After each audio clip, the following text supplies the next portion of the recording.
Le elezioni sono un azzardo, una scommessa. I partiti puntano su un nome e i cittadini alle urne determinano vincitori e vinti. Il buon senso vuole che sulla griglia di partenza si posizionino i nomi di spicco, le eccellenze. Ogni movimento schiera i suoi campioni.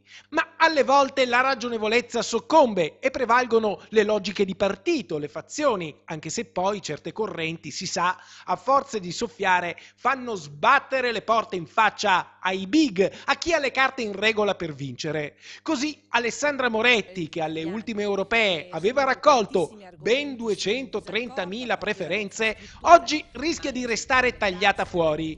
In un PD che perde quota, in emorragie di consensi, è una scelta che apparirebbe inspiegabile, se non addirittura masochistica. Nella circoscrizione elettorale del Nord-Est il partito ha scelto come capolista l'ex ministro Carlo Calenda. Il Veneto dovrebbe portare 5 nomi, tra cui per l'alternanza di genere almeno 2 donne e una, considerandone la forza elettorale, dovrebbe essere proprio Alessandra Moretti. La griglia dei candidati doveva essere ufficializzata questa sera dalla direzione regionale del Partito Democratico, che però è stata sospesa.